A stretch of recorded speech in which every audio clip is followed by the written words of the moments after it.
Que es va crear de la suma de molts moviments socials que hi ha i que són molt actius a Barcelona i que es van juntar en aquell moment per oposar-se a una cosa que creiem que era una injustícia, que era el fòrum, no? Aleshores es va crear l'Assemblea de Resistències al Fòrum.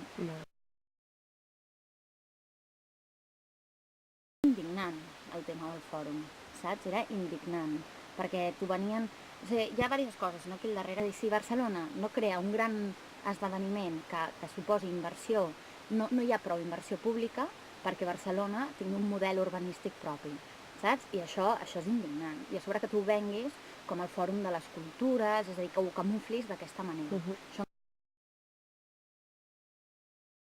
aquestes grans mentides, no? A més, clar, és que per exemple, Indra és una empresa que fabrica... Clar, és molt fort que aquesta empresa participi al fòrum, saps? I un fòrum que parles de cultura de la pau, les mateixes incongruències que hi havia dins del fòrum. La Xina no volia que el Tíbet hi participés. I la prova d'això és que tampoc ha tingut continuïtat després. Vull dir, és que no ha tingut cap mena de continuïtat. És que...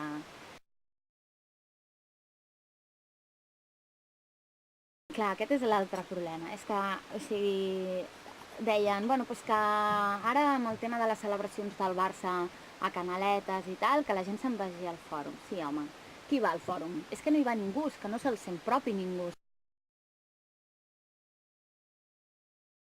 Els de 5 estrelles, allà a la vora, no? Gent que abans gairebé vivia a la mina i ara passava a tenir hotels de 5 estrelles al costat, no?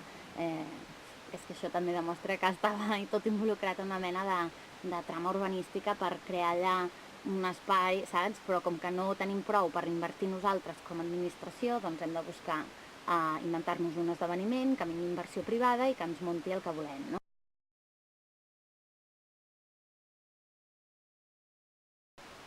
No hi ha cap concepte de fòrum, sincerament. No n'hi ha cap. O sigui, es necessitava un projecte urbanístic en allà i es van inventar un esdeveniment per fer aquest projecte urbanístic. És gent que hi anava, jo no hi vaig anar, però la gent que hi anava deia que tampoc era res el fòrum, no era res, sí, xerrades, però és que no era res, és que estava buit de contingut.